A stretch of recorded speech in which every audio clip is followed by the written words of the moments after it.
Hey everybody, this is Petey from the Spinner Rack. We also have Calvin Ellis ready to rock. Let's do it. so today since we were sometimes we find ourselves on the same Facebook group sites and well no actually I think Cal connected me to this thing that was going on and it took me a while to respond, which was a Man of Steel reboot versus, I guess if they say, what if Alan Moore did what he was doing for Supreme for the DC Comics? Use that as a reboot. So they did a versus, and it was, there was a back and forth. There's a lot of people that felt that Alan Moore's take on Supreme would be the way to go, and would be a way to work in all of the eventualities. Not really after, Crisis, which was turned into one universe, but people. I mean, this is not the fans, because all of us fans really didn't have an issue with the multiverse.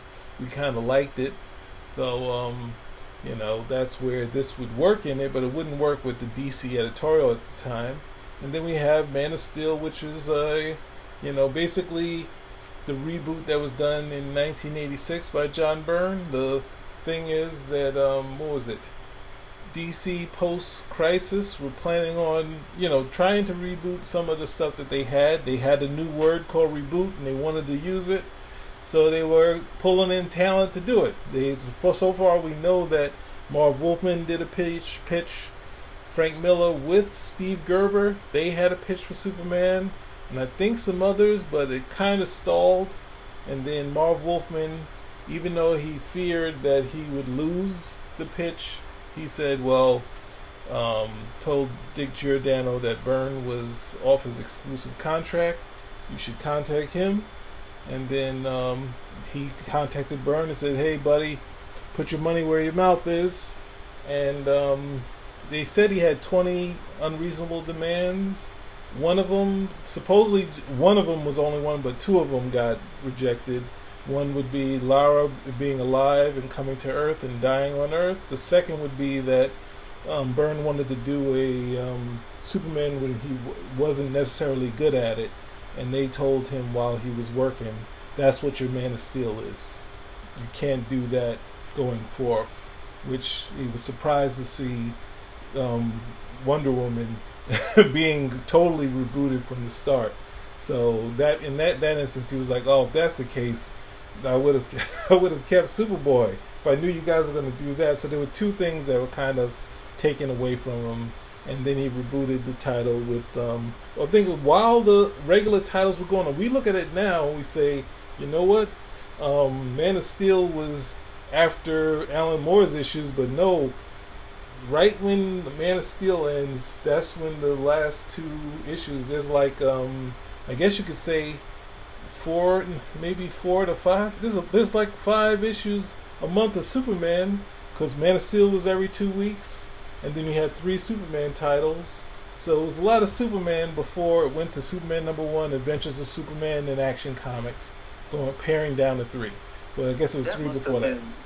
That must have been really strange, because yes, I was not reading the regular Superman titles at that time. To be honest, I didn't even know they were being published anymore. That's the I had read Crisis. Crisis was over. I saw the house ads for the new Man of Steel. I was reading that, and I mean, it was years later that because I would listen to these guys, and these guys would like really have their backs up about the situation, and I was trying to understand what was going on. And I was like, okay, at the same time they're showing this stuff with Byrne, they still have the other books. Yes. With the established Superman. I said, these guys must have been cheesed off to know, because you're still reading the stuff that you like. Even up to that last DC Comics Presents 87 with the Phantom Zone guys making the team up, if you will, the Phantom Zone people, and that was just like a really maudlin issue if there ever was one. But you're reading that, and then you're looking at this, it's like, okay, I'm not going to get this anymore, I'm going to get this. And so these guys had a chance to evaluate in real time all the stuff that they were not going to like. I said, that must have been horrible at the end of the day. But hey, what can you say? It was the first time they were doing it, so I guess they can get some excuse for being crap at it. So that has to be. Yeah, so on the other side, many years later, after going and not necessarily self-publishing, Alan Moore had struck out with Tundra, and was doing a couple of books. One book that wasn't working out, which was Big Numbers, and he kind of quit comics. And then he was also doing, I think he might, I'm not sure if he started From Hell back then, but I think he started some other book. It might have been From Hell. But so at that time, Image happened in the 90s, and Jim Valentino, everyone thinks Jim Lee did it, everyone thinks Rob Liefeld, but it was Jim Valentino that got in contact and gained a rapport with Alan Moore and got him to produce a book. And then once that happened, the Image guys are so competitive that they all dragged him, and they made, for lack of a better term, they whored out Alan Moore. We got him on a lot of crazy. We got to even see some layouts that Alan Moore did. But I think at some point, when the smoke started to clear and 1963 didn't happen, the book that he did, which was mimicking Marvel Comics, slowly found a home with Rob Liefeld. And with Rob, he had done this thing called Judgment Day, which was a popular miniseries. Even though he didn't want it to be the end of the world, he said to Rob, when he said Judgment Day, the end of the world, he said, "You're boring me." And he said, "What about a trial?" He said, "Oh, I can work with that." So at this point, the next thing he was like, and there's also a thread to Man of Steel, because when Rob Liefeld supposedly created Supreme, he turned to John Byrne and said, he's like, "John, I made Supreme for you." And he's like, what does he think? I wouldn't make my own Superman a clone? Like anyone, like I don't need you to make me a clone. So, so Supreme went on for many, I think about 40 issues, up until he offered it to Alan Moore. So Alan Moore did he wrote, maybe it was like 22 issues, and yeah, about that. And then I think only 16 of those made it to print, but it had a very big effect on the fans, and a lot of fans really, I mean, a lot of stuff. There was a lot of stuff during that period that people like of Alan Moore, but most of the time, everyone's forgotten that he did Spawn. They've forgotten Bad Rock versus Violator. They've forgotten the Violator books. They've forgotten everything. And some people, there's still some cult fans like me I'm on the edge of 1963, but what they remember is Supreme, and this is what we're here for. So I've given you enough backdrop. The war is on. Somebody's going down. Somebody's got to tap out here. It's just like a wrestling match. You got The Rock over here, and oh man, I forget the Ultimate Warrior, the guy with the mask. Oh man, Kane. We got Kane on the other side because Cal wears a mask. Okay. Well, I was told this was just going to be a friendly discussion. It always is, but we got to add some drama to it. It never these two for battles never really turn into the battles they should be. So what do you say, sir? Well, let's see. I do. Oh, as a disclaimer. See, these conversations that you guys hear, these are another like the conversations that happen that we don't record. Oh, okay? Yeah, Lord. Most of the time, these are these really great, sprawling conversations. Sometimes they're like hours long, and the only thing to stop them is like either the wife or work. And other than that, these things just keep going, and then eventually, like an idea come out, and we try to do it right over here. So it'll be like, and if it's the Facebook page or something, I'm like, oh, see it, and I'm like, oh yeah, he would enjoy this. Let me just tag him in this, and he comes over, and I'll come back later, and he's like literally fighting with 5 guys that it's like all 5 guys trying to tap out. And he's like, I'm not going to let any of you guys tap out. You're all going to feel the pain.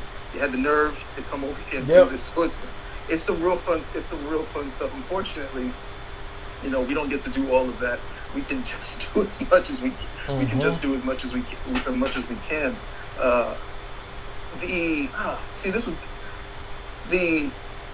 I didn't read this because I didn't read this in real time. I did. I read these stories. I did not read this in real time. I read this story. This was totally off my radar because I wasn't reading anything Image. Mm-hmm. I was very dismissive of Image with the exception of Spawn. That was the only thing that. But Spawn, I was like, this is like Dean and Spider-Man. That's what I did for all the Image characters. If it was Savage Dragon, I was like, okay, I was like, that's the Incredible Hulk with the fin on his head. Spawn, Demon Spider-Man. Wildcats, I was like, Wildcats, Freaky X-Men. It didn't matter who it was. I saw Supreme, I was like, Evil Superman. That's pretty much all it was. And if I was, if I'm correct in remembering what the book was, this was pretty much a Superman this was a guy with all the powers, but was acting like as different from Superman as possible. He was like an anti-hero Superman. So it was just like, no, I'm not reading any of this stuff. I was incredibly dismissive of Image in those days. And a lot of guys loved it. A lot of guys liked Image. I mean, for obvious reasons. They thought Image was going to be the next Marvel, and they were going to be able to retire on these millions of books that were being sold every month, not realizing that they would never be rare, and so you would never, you would never be able to do that. But I caught on. I'm trying to remember how I caught on. Somebody turned me on to Supreme. I think I was in some discussion room or something at the time when those things were still popular, and it came up. Somebody brought it up. And I was like, huh? And I was like, I never read this. So I'm sitting down and I'm reading this. And I was like, wow, this is pretty good. And it was only then, I think I'd read a few issues. And I was like, who wrote this? I was like, this is Alan Moore? And that was, again, I was a little bit floored by that, too, because it was very different than whatever happened to the Man from Tomorrow, with one exception, which we will both be able to note and we'll both get into. But, I was looking, I was like, this is, very different. And it did give me an appreciation for, he definitely understood the techniques of the different ages. And where this is supposed to be an homage to the Silver Age or Silver Age Superman, it does travel through time, because he does get up to about the Bronze Age in his storytelling, where the stories are a little bit more grounded and not with the whimsical or almost capricious nature of a Silver Age story. I hate when I hear guys, the Silver Age stories. Like, no, they weren't silly. If they were silly, they would have made no sense whatsoever. I don't think they would have sold as much as they did. But they did they weren't as serious.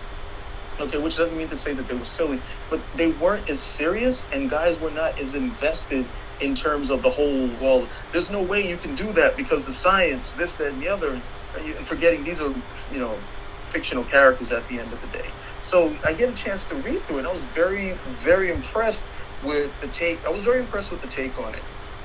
And then, of course, the discussion that I was privy to was, well, which was better, the run that Alan Moore has on Supreme, or John Byrne's 1986 Man of Steel at the end of the day. Now, these are two. In all regards, these are two very different things, because you have one that's not even Superman, so you're able to play around and do some things right there that you may not even be able to do with Superman, even if you're saying this is an homage to the Silver Age Superman. And then you have Man of Steel, which, as much as John Byrne had his input and so on and so forth, this was something that was being done by editorial fiat for the most part, where there were things he could do and there were also things he could not do. And he would go on to complain later on, and you can read all about it at John Byrne Robotics, about the things that he couldn't do and the things that he was assured of and it didn't happen. Well, he's pretty much dealing with the boss. The type of boss who, it's always kind of like, well, it's your job to fix stuff once I realize that it's broken. Oh, by the way, I broke it. So, along those particular lines. I just felt that, I'm reading through the two of them. I just felt that Supreme was, of the two of them, I just felt that Supreme was a much better work. And it might be a better work because he had more freedom in terms of what it was that he was trying to accomplish overall with that story. Byrne, with Supreme, I felt he was free to play around with all those Silver Age trophies, if you will. Whereas with Man of Steel, this was a character who was being brought back in no uncertain terms. They were trying to really ground them back in that Golden Age setting, where he's more Metropolis centered. Powers are scaled back a wee bit. He has the supporting cast. He's the only Kryptonian. There was never any Superboy. All that stuff that the Golden Age Superman, even the Earth 2 Superman, who would be the Golden Age Superman for a lot of readers, as time passed by, was espousing at the end of the day. But I always felt that the story was, in terms of a Superman story, while it was enjoyable, I always felt it was very limited in terms of what was being accomplished issue through issue. I thought the best was issue number 1. Issue number 3, I never understood why he needed to meet Batman, or why that was a fundamental part of Superman's origin, the first meeting he would have with Batman. Because on the converse, that's never a fundamental part of Batman's origin. Any year, one story for Batman is pretty much him going the world and training, but meeting Superman is, not something that's necessary. And it's become almost, since Byrne did it, everybody does that. What's the first meeting? And it's always within the Superman story. It's never within the Batman story at the end of the day. The Bizarro one I thought was a throwaway, and the last issue where, he does meet and finds out about his Kryptonian ancestry, that's pretty much, just shuttled as well. He's like, look, this is great. It's nice to know where I came from, but, I consider myself human and all this other type of stuff. And that would be problematic later on, too. Because you couldn't ride that, you can only ride that out for so long because it's not human. But again, there's a lot of editorial that's going on there, in addition to some of the stuff that Byrne wanted to do. Now, in terms of, I don't know how much fight Byrne had in him for certain things, but I know there were certain things that were, that he was willing to let go, even if they did make, even if they might have made it easier for him or made sense. But these are things that he didn't want to do, and these weren't things he was going to, go to bat for. I think he had the playing field that he wanted, and I think he was having a good time with it. But the Man of Steel didn't seem like he wasn't having a good time with it. Again, a lot of people are critical about the art. No, that art still holds up after all of this time. You can say whatever you want about the story and so on and so forth, but the art is still smashing after all of this time. You compare that to Supreme, and Supreme comes across. I mean, I don't know if it's, in some sense, I don't know if it's fair, because the Silver Age had already had, a good 20 years to develop, to be critiqued, to be analyzed. So you could, it had a certain feel. It had, a certain raison d'etre at the end of the day. And these are all things you could go. You literally could go get a book and read on how do you write a Silver Age story. What were the best ones? And you can tap all of that. Well, Byrne was treading a lot of new ground, even if he was trying to replicate a lot of what was going on in the Golden Age. But I was reading, you read through Supreme, and Supreme is just a very, very entertaining read. And I always thought that because he didn't necessarily have to have certain feathers put on him. Now, I'll let you address the next point I'm going to bring up. How much of that was Super Folks, and how much of that was Alan Moore? Going to Supreme, I'm saying that I enjoyed Man of Steel better. I then had to say, going into Supreme, when you get to Supreme, and the first issue is just sort of a setup. Like, I think 41 is just a setup, and I know, because a friend of mine was a big fan of Alan Moore, and it was like very much set up of this sort of Silver Age world. The second 42, that was the one that really pulled me in, because it had the League of Infinity, and I was like, now that's cool.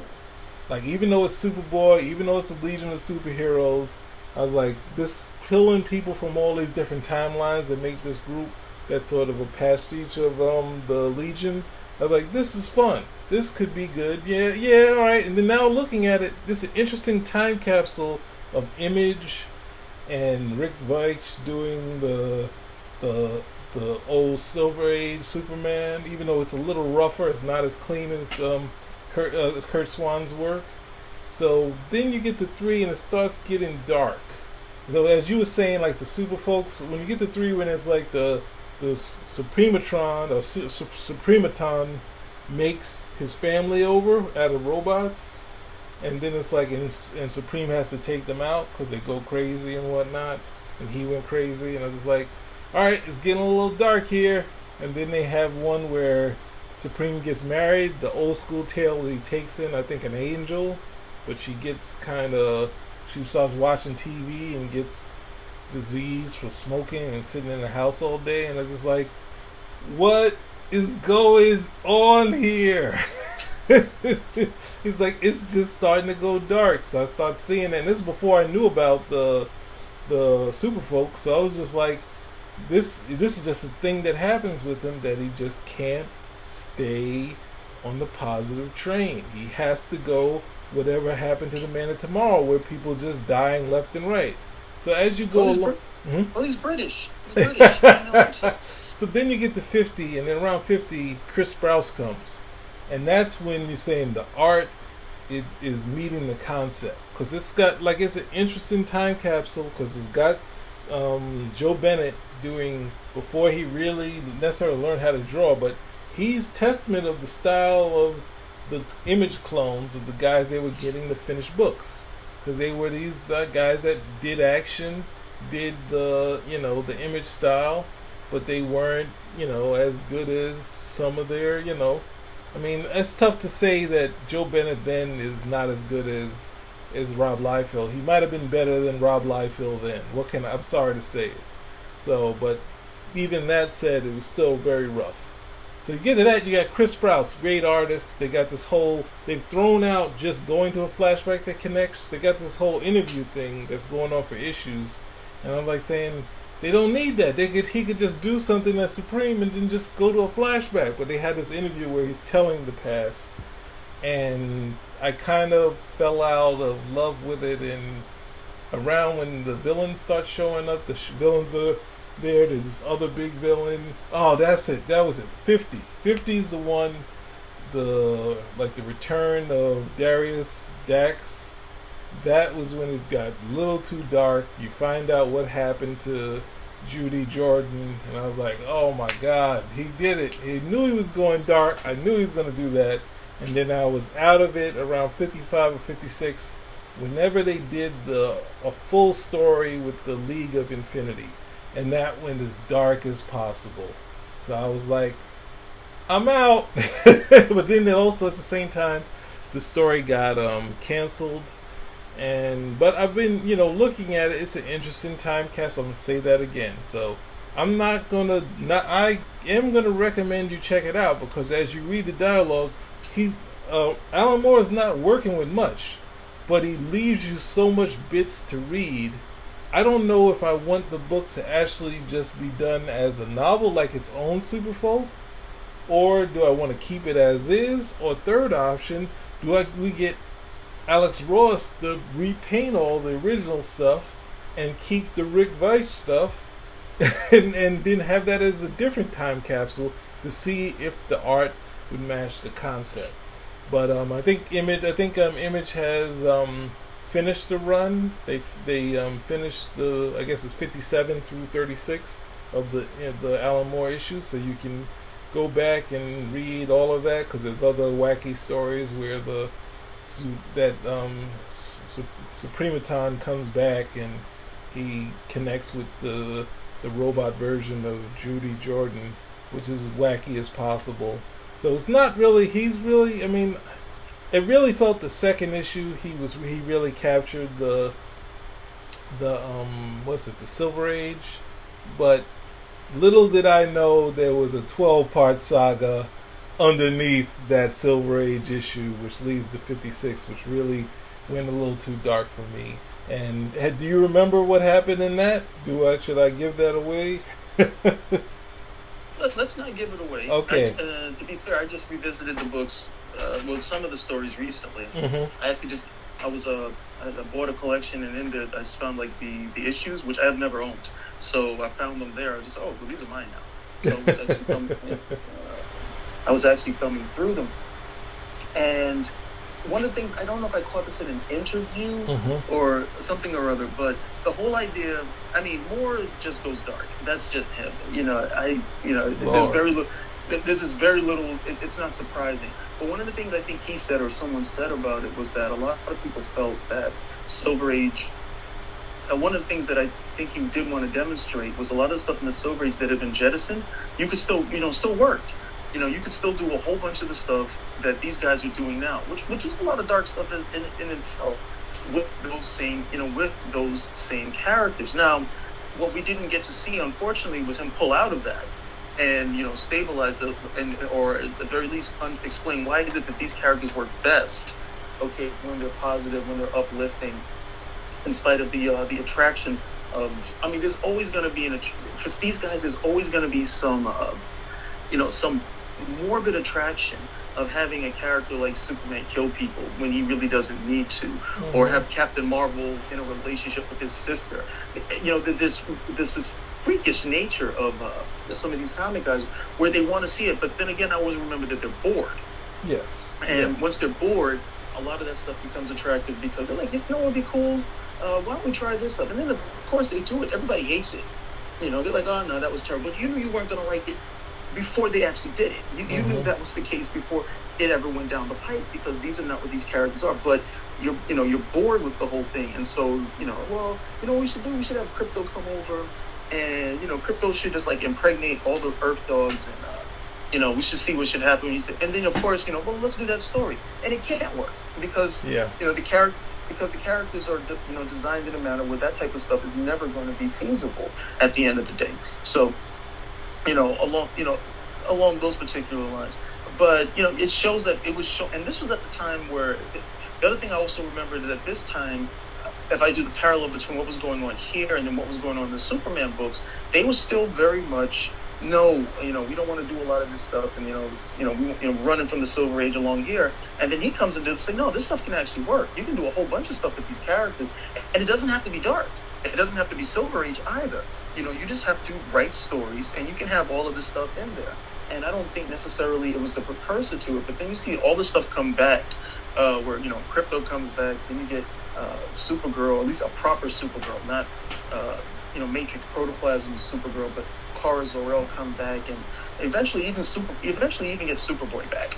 In 2006, he's part of Superman's origin again. Even if I don't know what the heck it is right now, I have to listen to a Bendis interview at the end of the day.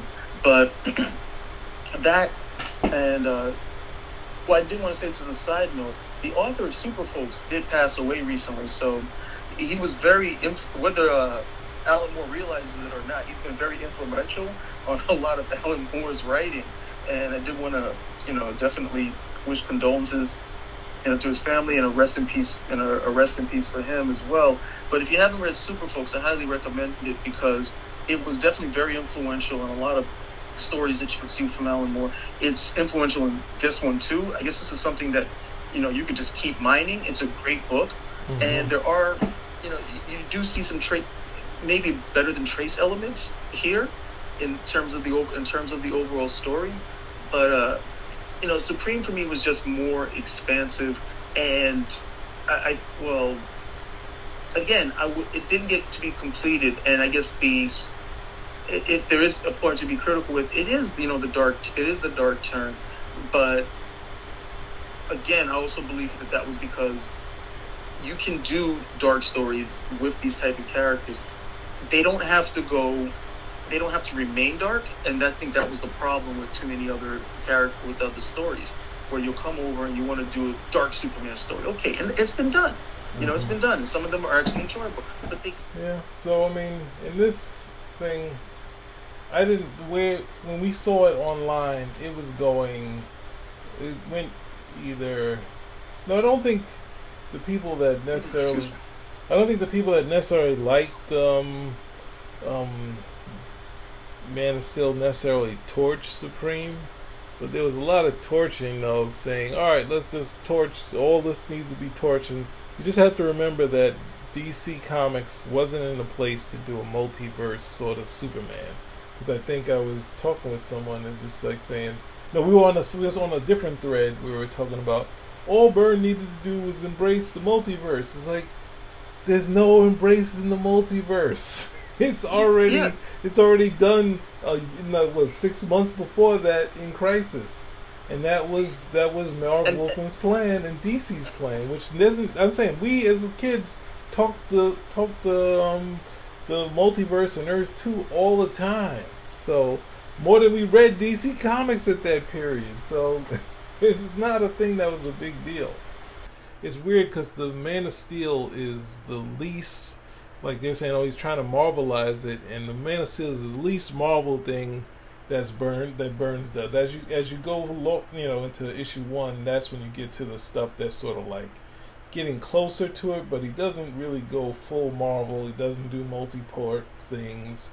Every two-parter goes into a whole different aspect of the story. So it's a lot of things of what Shooter was forcing on him when he was at Marvel, saying, you know, don't do too many two-parters, you know, don't do many three-parters, and keep the two-parters very different than the other part. Don't be like, it's all right, here's this one, and then so there's a lot of elements in there that going back to sort of a, not necessarily exactly like Lean Wind, but it's a like dynamic sort of thing with sort of a you coming in and understanding who these characters are, or even more, at least just a more visual Clark Kent. But I just think as far as the approach that he took was, you know, Addison dynamic, which I think someone said it wasn't dynamic, one of those things. It was just slightly a little more dynamic, and at the same time we got another Kurt Swan story in the Earth Stealers. I don't care what nobody says, just go out and have fun and read the Earth Stealers, because y'all should have made Kurt Swan a top 10 artist after he did the story with Alan Moore, but you guys are like, no, we were just reading the dialogue. We didn't really care for the art. It's like, he did, like, give him something, man. This guy that was there for Superman, and the person bringing him back is Byrne, you know. But he did come back for the weekly thing. I think the weekly insert of Superman, which regretfully that approach they should have never went to the weekly format. That was just nutty. So, and they immediately went back with the other team and they brought it back into there. So ultimately, I'm saying I'm a fan of Man of Steel, but you can still go out and see Supreme. Read the 41 to 63, and then I think Eric Larson does the last issue, and then he sort of does his own finish for the run. So you don't necessarily have to read what happened after 63, but it's almost, if you don't even want to go through all the Image comics, it is sort of what Image sort of became, where you have this rough sort of Image style. You got some Silver Age stuff in between. You got Chris Sprouse that gives you, when they would find good artists that could, you know, do monthly stuff, you have him in there. And then at the end, I think he does towards the end. You think Jim Starlin slips in there too. So you got some good guys. It's a little rougher because it seems like they just pull in people, say, hey, I want to do it, and they're like, all right, we got 5 seconds for you to do this. But it's a good time capsule of the period. And it does go dark. It's not, dark for the Silver Age is Superman Red, Superman Blue, and then you don't know which one is Superman. But he's Superman. So something happened, these two Superman. The other one we got left, you feel it as a kid. It's like, but is it the real one? We don't know.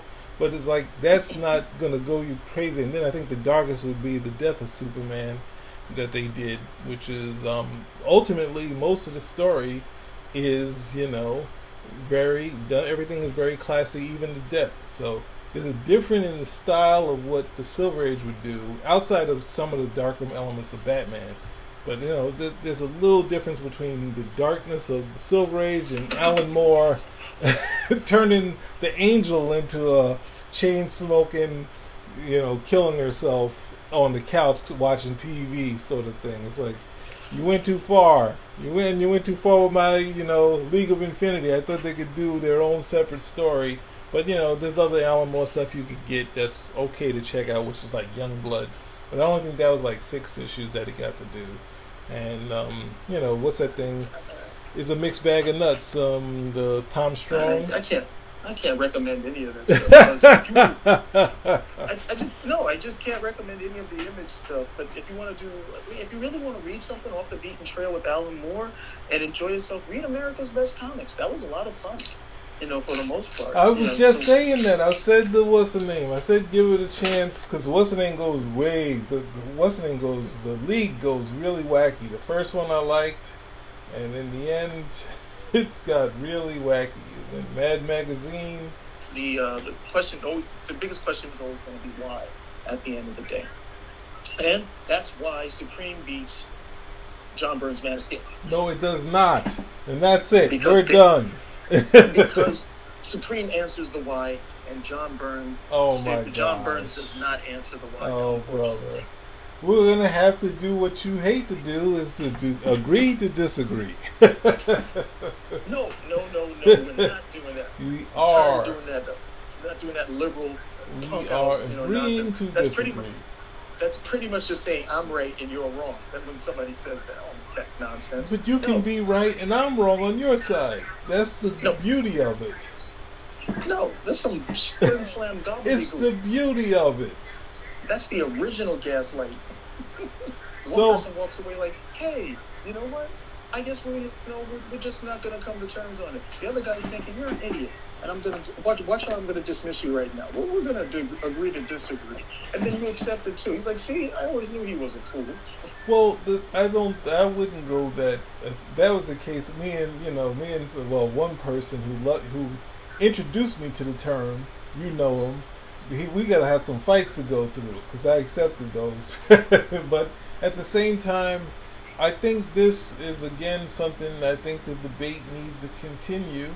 So I hope that the audience, you join in, you fight for your whatever you like, Supreme or Man of Steel, and say how perfect it would work for DC. Because DC would have bought it. That's the thing. I think when a lot of fans went to Byrne, and he was like, well, why didn't he just do his own Superman? He's like, well, he got all this thing. He said he wouldn't work for them. And he was like, but he's doing Superman here, right? So just do it. They'll take him. they'll roll out the red carpet. And that's the thing, is that, with DC, they would have published however long he wanted to do it. And with Image, you're on shaky ground. And then you got this piecemeal recreation of the last 8 or whatever it is. So check it out and see what you think if you haven't, or if you have fond memories of it, see if it still holds up. Because everyone's already gone through Man of Steel and decided that, hey, you're iffy on it. Actually go back and read those issues and see what you think. The same people who are iffy on Man of Steel were the same people who are iffy on the Silver Age. I think the Golden Age was crap. And then the Golden Age came roaring back. And why did the Golden Age come roaring back? Because Superman was throwing people into Hobbs Bay, not concerned whether or not they were injured.